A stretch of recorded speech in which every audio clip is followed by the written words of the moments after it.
Good morning, everybody. I'm just messing with the controls over here.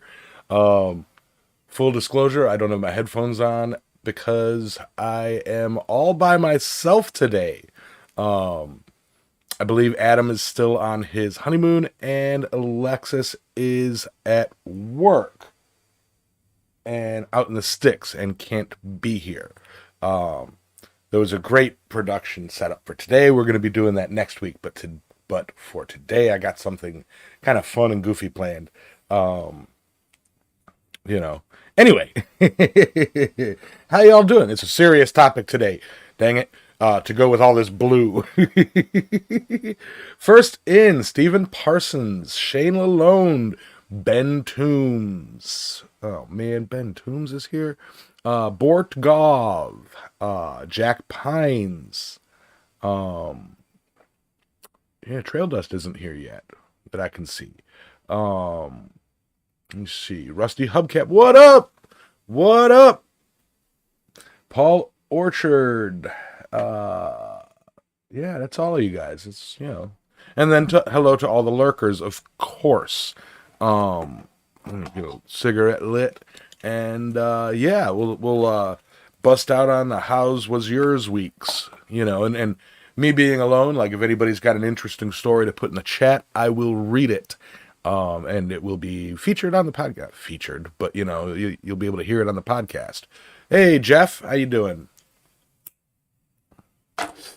So yeah, it's been a while since I've run a show by myself. As most of you guys know, I lean fairly heavily on my co-hosts to help me provide the content and infotainment value to this show. Uh, but today, I'm relying on the good old brain of myself. Um, yeah, so my week was fairly interesting. And real quick disclosure, like I said, I don't have my headphones in, so if somebody does pop into the voice chat and everything to join the show, I've got to scramble and put my headphones on. I'm not wearing them because I don't need them. So there might be some feedback if that happens. Yeah, my week. Busy at work, finishing up a couple jobs. I did have to break away from one of my jobs and get a measurement. It is a 250-foot trench. Well, one 200-foot trench and then a 50-foot trench. I don't know if we're digging them in the same day. There's a lot of, like depends on the scheduling, blah, blah, blah. But yeah, gonna be fun. Jack Pines. Last week was just work, but this is celebration week. Yesterday was year 16, wedded bliss, and we'll celebrate my wife's birthday in a couple of days. Well, happy birthday, happy anniversary, all that fun stuff. Um, Hubcap, Mayonnaisium, Hellman's, please. Nope, Dukes, all day. But we'll get into that. Yeah, so my week, a lot of work, and a bit of yard work. I cleaned up some area right around the door to my garage. There's been a pile of accumulated stuff there, um, and not exactly sure what I got it all up and threw a bunch of it away, moved some of it around. I found a bag of anthracite coal that was buried, and just kind of found some old knickknacks and stuff. But yeah, I got my truck fixed last week. Um, it cost a lot. That hurt, but I've been driving it around. Um, yeah, it's fun and exciting to be back in my diesel.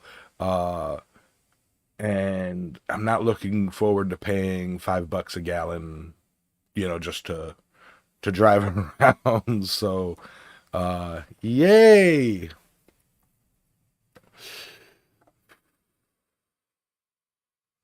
But yeah, it was, I had to get the pitman arm checked. I had to get, I got four new tires, actually, four new tires, and I moved one of my best tires, or had to move one of my best tires. I say I did it like I did it. One of the better tires from the rear onto the spare rim. So now I actually have a usable spare. Finally, after 10 years, I have a spare that I can use in emergencies. It's great. My belt is still, my serpentine belt is still squeaking, but what I might try and do is get out. I have a spare belt. I might, try and get out there and toss that on and see if it's just the belt is, loose or something. I don't know. I just hope it's not something mechanical like the tensioner pulley. That would be rough. But yeah. Hey, Michael. Hey, Robert. Park the truck till Quad State. Right? Right? No, see, the thing is I have to drive it around. I have to drive it around to, quite a bit to see if there are any issues that will pop up that need to be addressed before Quad State. Because that's been my problem is I only drive it just, real quick around and no problems show up. And then when I take it on a long drive, it's like, oh, there's this problem, so I've got to kind of, run it through its paces before September, to take care of any potential issues, which I think I've got them all. I do need to get it up to, a place that does alignments and have them take a look at that and run an alignment. There might be something more on the front end assembly that needs to be tightened. I don't know. Yeah. It's pretty much, all I'm doing is, testing my truck out and saving up for, Quad State. I just dug a pit out in front of the furnace. I just dig out a pit in front of the furnaces once a week. What, for your truck? But yeah, so, yeah, I have given a little bit more thought on my octopus. Yes, thank you, Jack. As much as I love that forge weld took, talking excavators, okay. As much as I love how that forge weld took, the more I think about the look of what I want to go for, something like, bulbous and monstrous, a large creature. I don't think I have enough meat in that body that I forge welded to actually achieve that look. It would be a very small creature, with long arms, of course. So I want to create kind of a bulky body. Unfortunately, that, because I don't have any wrought iron plate, like that will mean that the etch will only etch the arms, which might look interesting. That might actually add a little bit of a thing. I could take a welder and weld beads, to give the body texture. It's stuff to think about. Because I plan on, I have that idea of taking those two bowls and putting them alongside it to make, a big beefy body. So I might do that, but we'll get back to, we'll talk about that later in the show or later tonight, during my evening live stream, of which I am not 100% certain, but my brother last week had made mention that he would like to start coming up each weekend, at the very least every other weekend, but he was undecided. He may come up again this weekend. If he does, we may work on that Damascus Milwaukee blade. He's got that Milwaukee folding knife that he wants to replace the blade with the Damascus piece.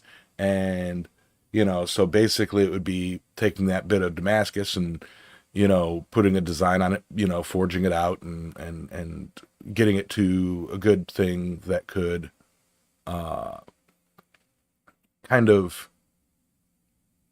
work to carve out a blade for him. Flatten out some rot and make 2 bowls.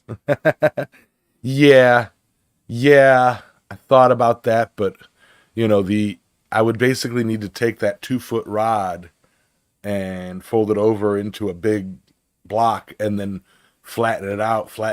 It's like, holy cow, I don't know exactly if I want to do that.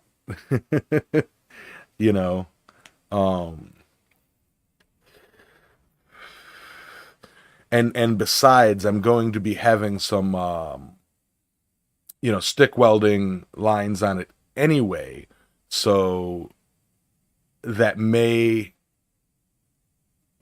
be a nice dividing line, transition line between the metals, as opposed to the etch being, oh, that's where he did the weld. So there's that. Now,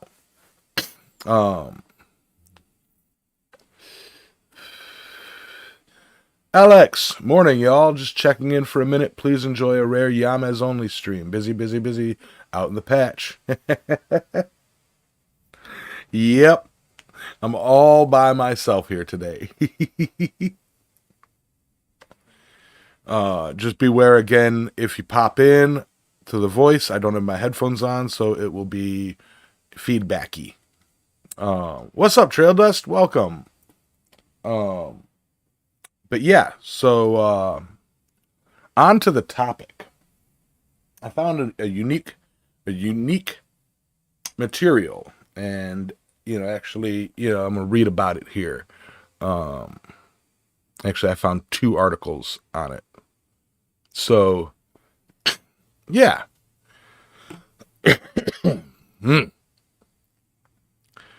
What is mayonnaisium? Mayonnaisium takes the well-loved condiment mayonnaise and turns it into an essential tool for blacksmiths.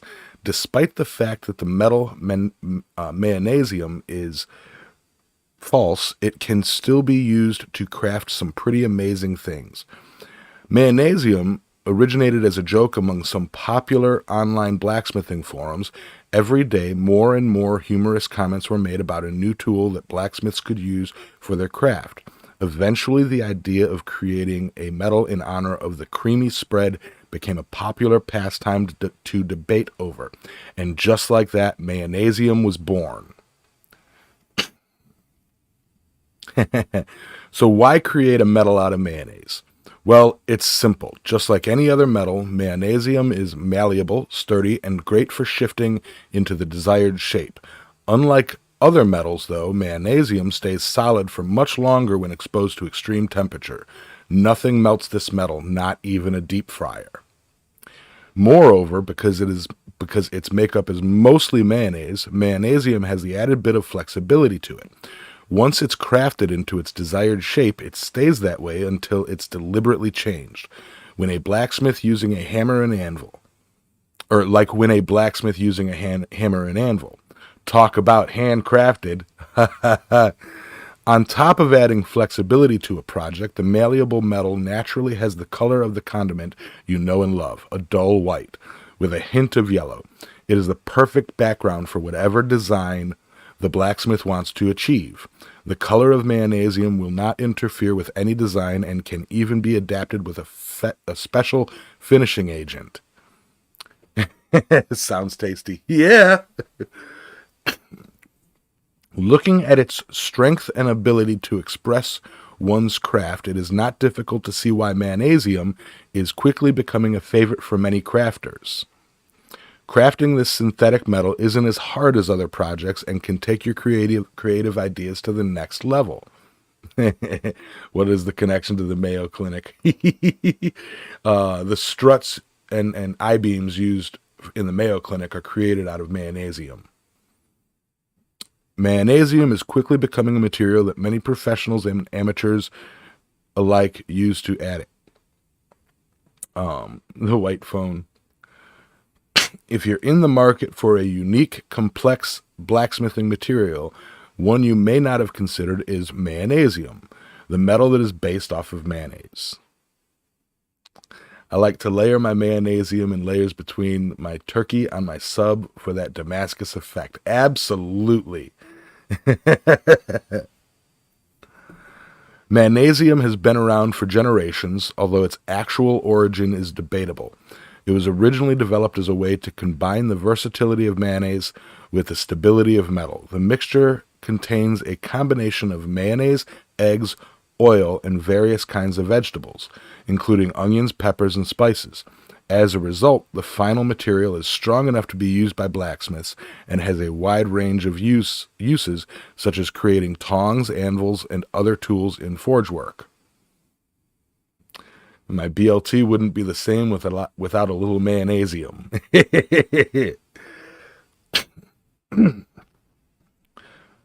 Unlike most other metals, mayonnaisium, I'm getting it confused. Mayonnaisium has some unique advantages. It is soft and pliable, allowing it to take on most any shape.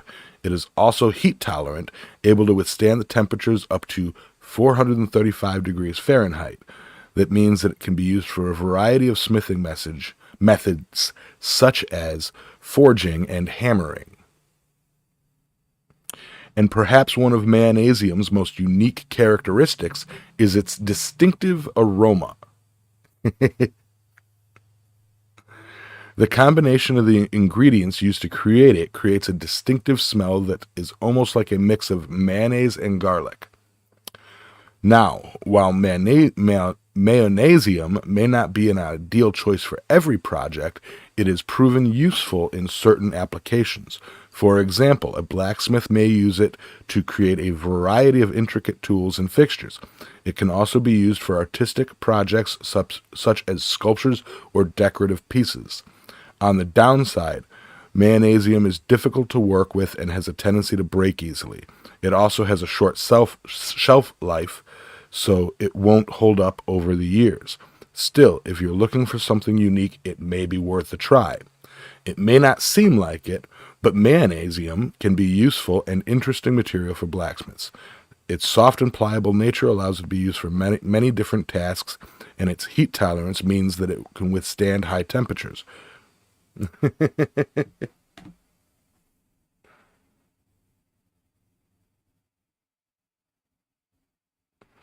All right. So that's what I have on mayonnaisium. All my hard hitting research. um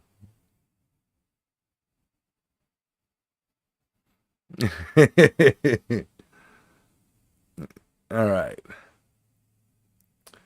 So I'm not reading that, John, but I'll explain in a minute. Have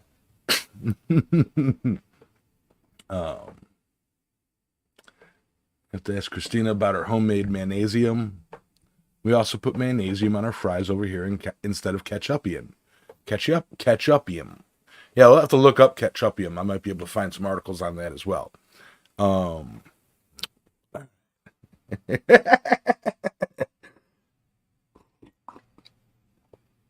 Alrighty. So, mayonnaisium. Thoughts? Questions? I'm reading the chat here, and John Burnell seems a little bit irate.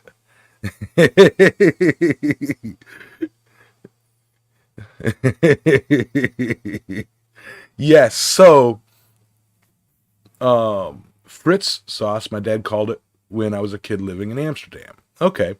Um, I wonder if you were to take mayonnaisium and ketchupium, um, and mix them together, if you'd get something even newer. I should weld that octopus to the hood of my truck, right? John Burnell's crying for help. He goes, Alex, Adam, come back here. Yamas obviously needs your help. Yeah, this is what the show is without those two. It's just silly. Just silly. You know? Yeah. All right. So, full disclosure, and because I kind of want to avoid having John Burnell's head explode. Um, yes, this is a joke. No, there is not a metal called Mayonnaisium. Um,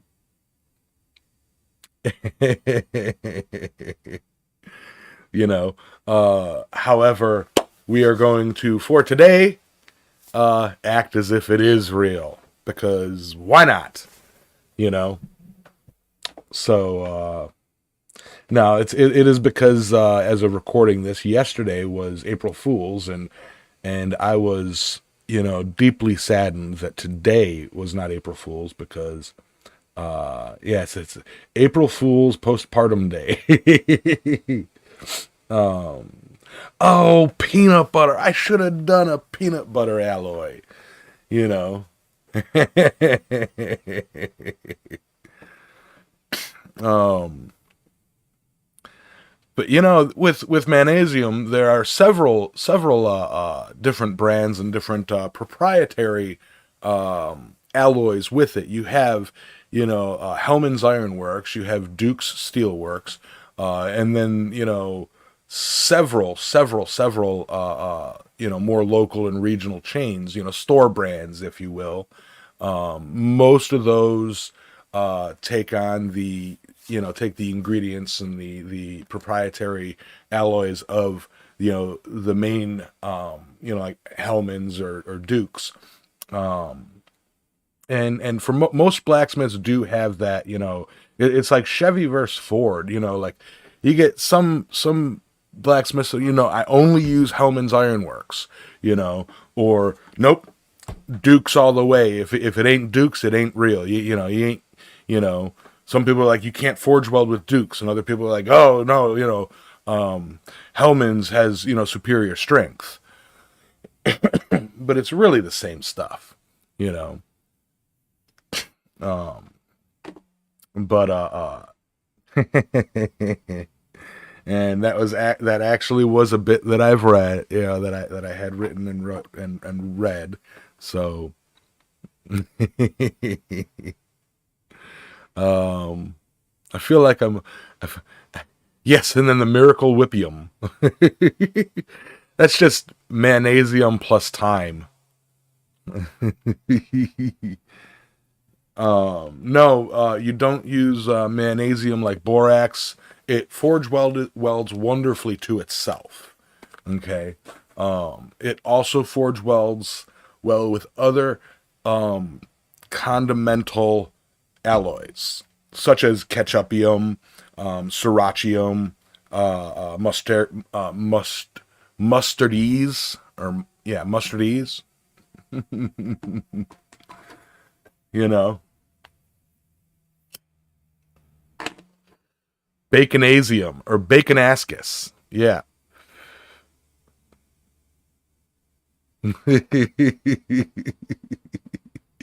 I think John Burnell's head is just like, I think he's throwing things across. I just picture him in his shop watching, going, no, no, no, you're horrible, Yamas, no. you know. uh, um, Michael W. Hayes, brand and blend can make a great deal of difference in the outcome. Yes. Yes, and some heretics like to make a mayonnaise ascus out of Hellman's and Dukes. Mayonnaisium. Oh, creamy delight, spread on sandwiches, pure delight. Eggs, oil, vinegar in a blend, a condiment we can't transcend. Oh, I'm going to my shop to grow up. No, John, you're our voice of reason. Okay, so um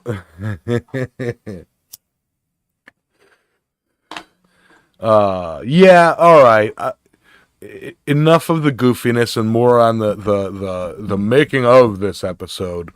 Um I did use technology for this. I was playing around with um I was playing around with some of the AI writing apps, and those are the articles that I came up with, you know. So I didn't actually write that.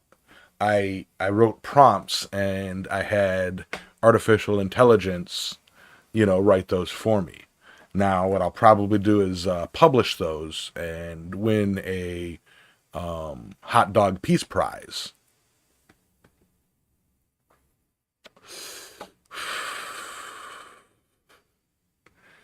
Yeah. So, just something fun, to pass the time and get as many people to unsubscribe out of frustration as I possibly can. Hello, Eric. Yeah, Alexis, our resident podcast editor, is going to just. I don't know if this is going to make a podcast. So, yeah, you know, did I say hello, Eric? Yes, I did. So yeah, it definitely worth a try taking and coming up with new alloys and new steels. The one thing that it didn't mention is whether or not it was an element with isotopes or not. Uh, I'll definitely have to get Alexis to research a little bit to find out what the proper isotopes for mayonnaisium would be. However, it being an alloy, I was getting yelled at, yeah, alloys don't have isotopes, damn it. Okay. um, what is our thoughts on Damascus made with mayonnaisium? Like I said, it forge welds pretty well. It combines very well with other alloys, like ketchupium and srirachium and mustardese. So it definitely makes a nice creamy, sorry, beautiful blend. Um, and depending on how much you fold it, you can get it to almost like change colors completely. Instead of having that pattern, that pattern will get so intertwined that it looks like it's the same color.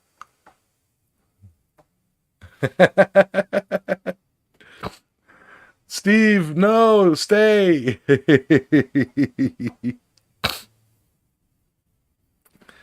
Oh.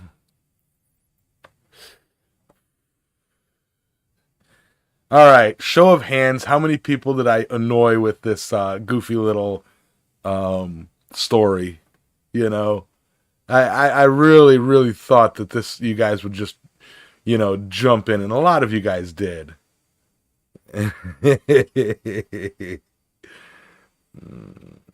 never thought I'd say this because I love Yamez like a little sister I never had, but I may have to give this stream a thumbs down. Aww, that's not nice. I've only got 8 likes. Oh, you guys are crazy. Oh no. But yeah, so back to a more serious topic. Yeah, it's not. Mayonnaisium is not real. April Fools or post April Fools or whatever, you know. All right. So I think that was a show of hands of who didn't like it or who liked it. I can't remember what I said, but only two people raised their hands, so that's either very, very good or very, very bad. um, yeah, so on to, I guess, discussing the octopus. You know, because you guys only want to talk about real stuff.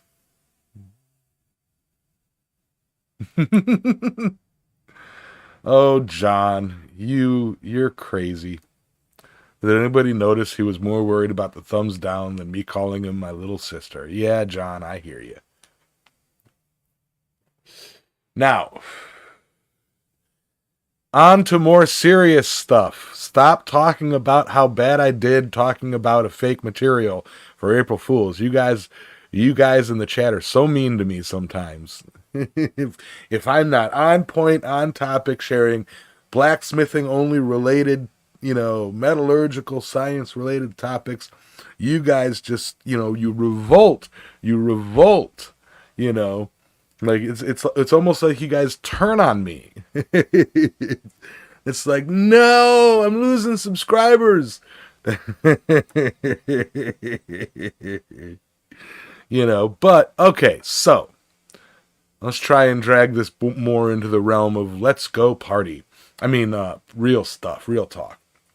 So, again, last week, I forge welded the octopus body. This week, I'm going to. It depends. It depends on my brother. If my brother is showing up, we're going to work on forging out a little billet of Damascus to carve out the blade blank for his Milwaukee little flip knife thing that he has.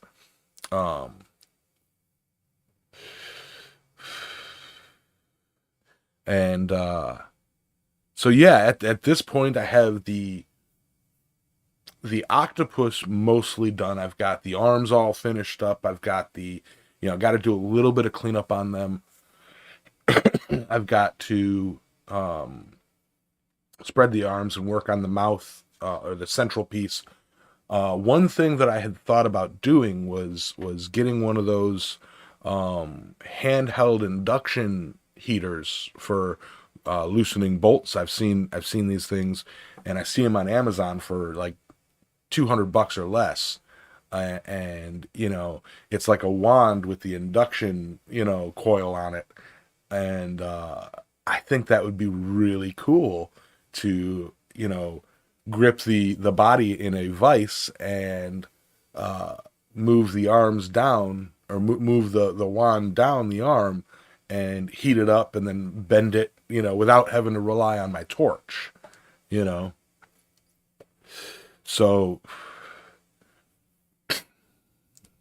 if y'all think that would, I mean, I'm nervous about the $200 price tag on those. Like, will it actually work the way I think it will, or will it just be a complete waste of money? And, I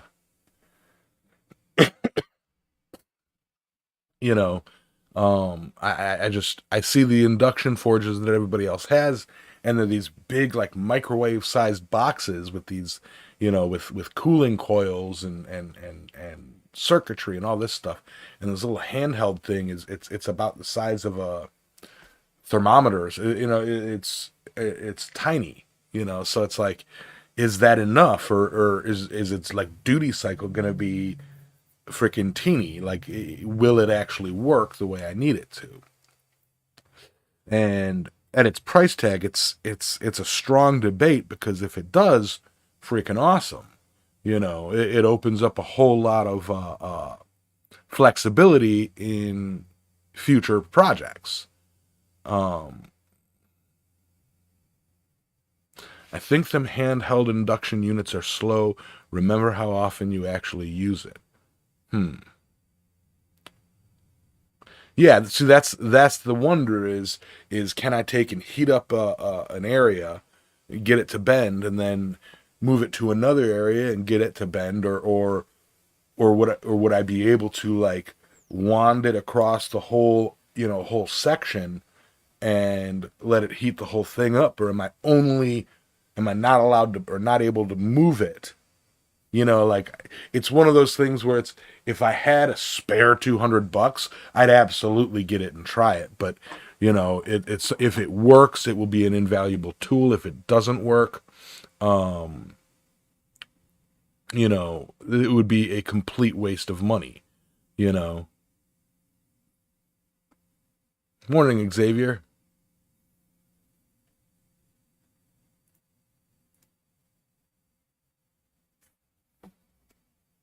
They are slow. They are slow. Um,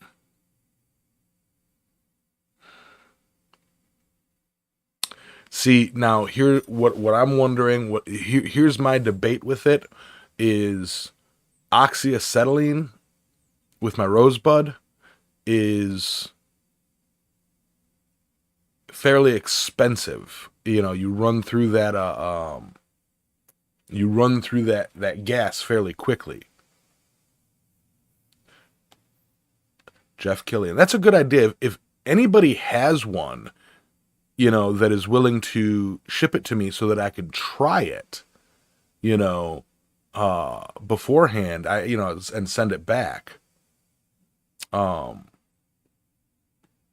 The key thing is it has to be handheld because I'm going to be working it, and I don't know that if a full size induction forge, if I can like, I built one for my Arduino, paper clips all day. Yeah, but no, it's just that time spent with it versus the cost of oxyacetylene gas, because I'm very close to needing, to replace my, refill my oxyacetylene, which is about $200.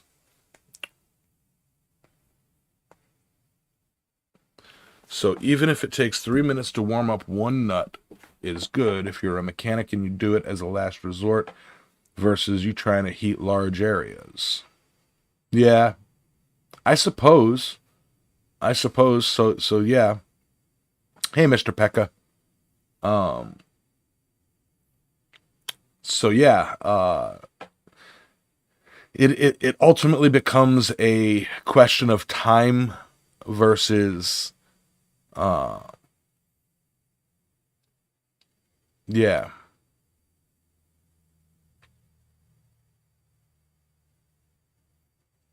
Hmm.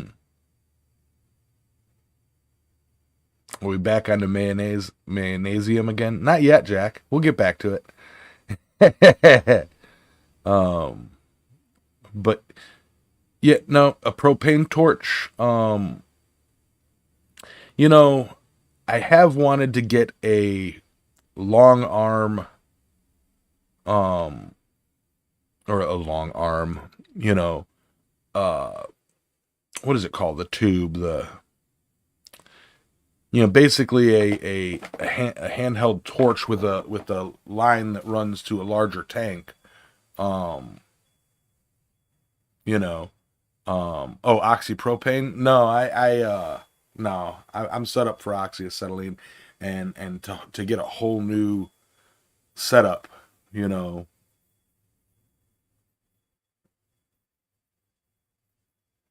yeah,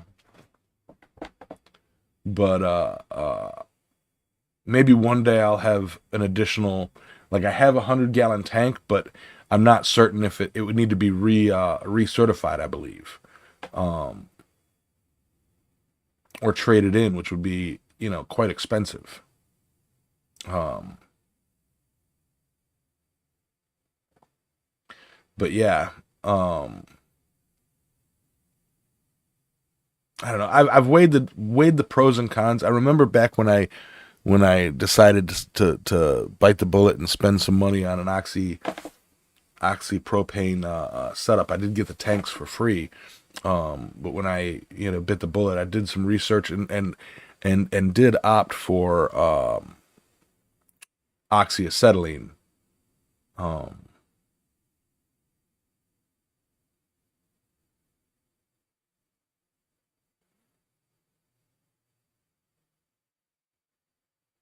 But yeah, no, that propane handheld propane torches are nice for small stuff. Like when I was doing the jellyfish, that propane torch came in real handy for maneuvering the tentacles around. However, for these arms of the jellyfish, which are, anywhere from 3/4 down to 1/4 inch, I'm gonna need to use my rosebud if I don't try that induction thing. And as y'all bring up, them handheld induction things, their duty cycle is really low. And I might just bite the bullet and yeah, because it's gonna be a lot of as I think about it, what I'm gonna have to do is clamp the body, the false body that I forge welded last week into the vise, and then spread all the arms out, and then work work the center of it, and flip it over, and then do oxyacetylene welding the wrought iron wagon wheel treads.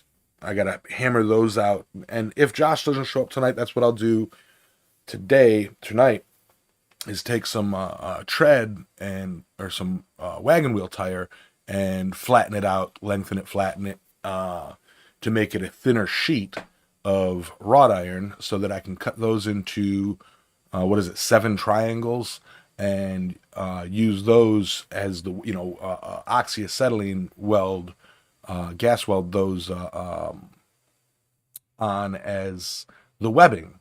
And once I do that, then I'll have to fold the arms. I'll have to start shaping the arms into what I want them to be, or at least close to where I want it to be. Pick a pose, and do that in the vise.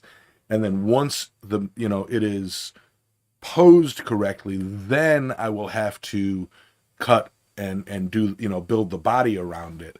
Because once I build the body around it, I'm not really going to be able to clamp it into my vise. It'll be too big, So, yeah. Jack Pines, that would be really awesome if there was a handheld wand for the larger induction forges. However, they're hard lines, so I don't know how well that would work,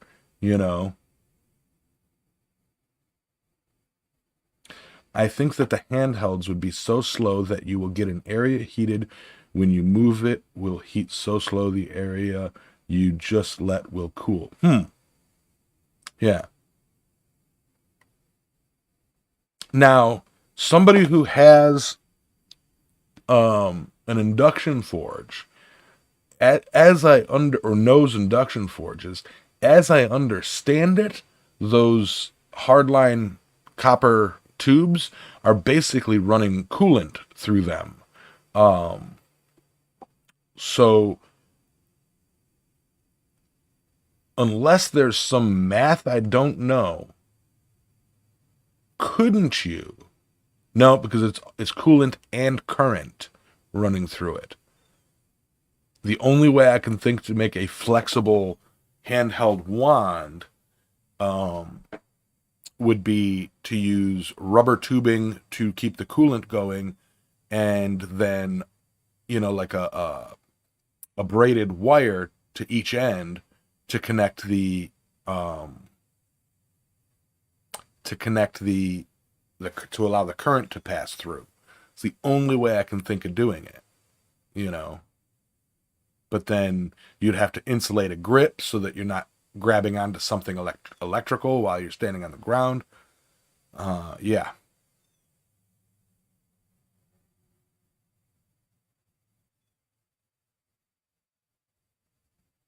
I'm sure it's possible, but somebody smarter than me should have to do it.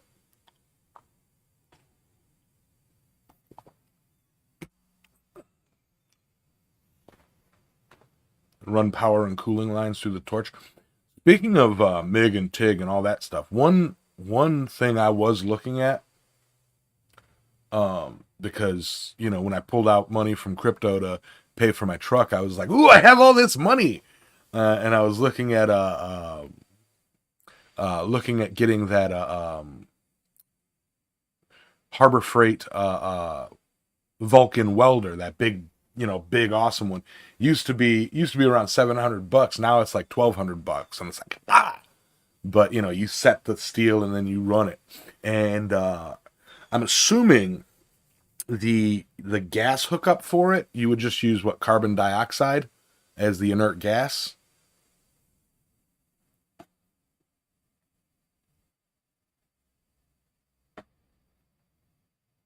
Let's see. Just add some srirachium, and that's all the heat you'll need, right? You know, right? That's an alloy that stays hot when you heat it. It's an alloy of srirachium and mayonnaisium. Argon for TIG, argon CO2 mix for MIG. Okay, so where do you get argon gas? Same place you get acetylene, I assume. uh, it's definitely, getting that set up is is sort of a dream, and probably my next big purchase for the shop. I don't know when I'll have the money for it, but like that would just take my, because I've used that Vulcan welder and I'm not that bad with it. I'm fairly good with it, mainly because it's easy mode. You punch in the thickness of the steel, and you punch in the material and go, you know, like you pull the trigger and it practically does it for you. So I believe once I get that set up, it's just going to up my game so much. Um, but yeah, if I can get that before September, I'll be extremely happy, because that means that I can weld up this um, octopus, or rather the ship for the octopus, much easier than trying to use my, Splatterfest flux core, or my, stick welder, you know. So yeah, or my oxyacetylene welding tip, which is always, it's always fun, but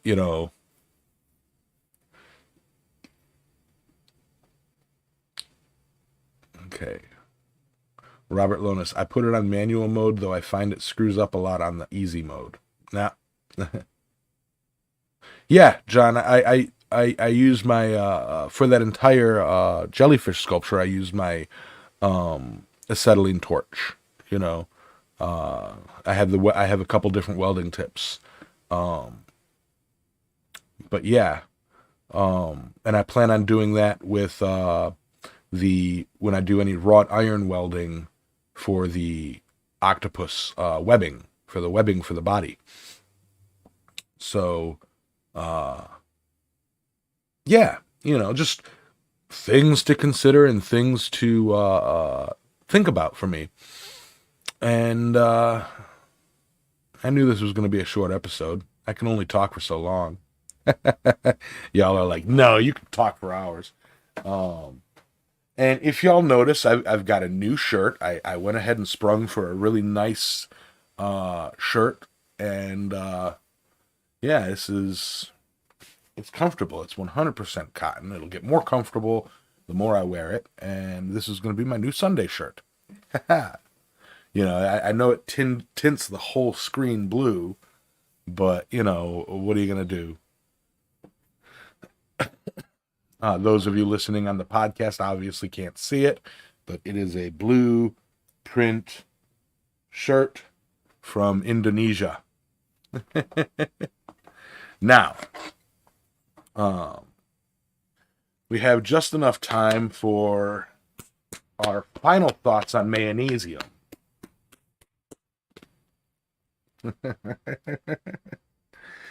What is your favorite use for Mayonnaisium?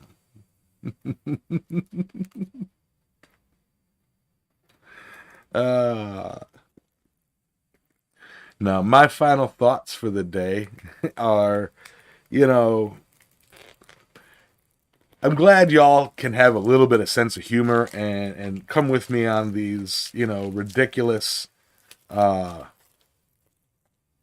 and goofy, fun episodes.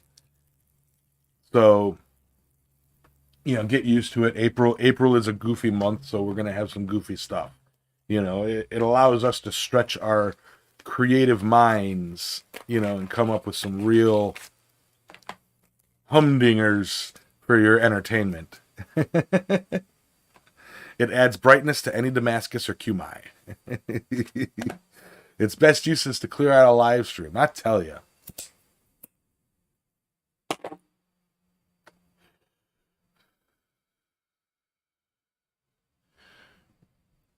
So, but in truth, my final thought is thank y'all for putting up with me. Um, I try to entertain. Thank you guys for dang near everything, and big shout out to all the channel members, all the channel supporters, and yeah, exactly. Michael Hayes gets it. It's good, clean fun after April Fools. And with that, I'm going to run Adam. We've got Adam calling in from, I believe he's on a boat somewhere. And I'm going to let him go ahead and take the show. Just say, thank you very much for listening, guys. You can find Yames on Island Metal Forge on YouTube, Facebook, and Instagram. You can find Alex at Transcendental Artist Studios on YouTube, Instagram, and TikTok. And you can find me, Adam, at Speargrass Forge on YouTube, Instagram, and Facebook. If you have any suggestions for Tool of the Week, Metal of the Week, or any other topic, you can leave them under the hashtag Metal of the Week in the YouTube community chat in Discord, or you can email us at impracticalblacksmiths@gmail.com. If you found us on Anchor, Spotify, Amazon Music, Audible, or Google Podcasts, we upload generally every Wednesday, or you can join us live every Sunday morning at 10 a.m. Eastern Standard Time. That's currently 12:30 a.m. Australian Central Standard Time on Monday morning. However, you should check that against your local time, and that's located at the Island Metal Forge YouTube channel. Finally, thanks for joining us, and don't forget to hit that like and subscribe button, or give us a star rating if you found us on one of the podcasts, and we appreciate your support. Now, Thank you very much, Adam. I highly appreciate it every time you stop by. No, that's not a recording. That's Adam live.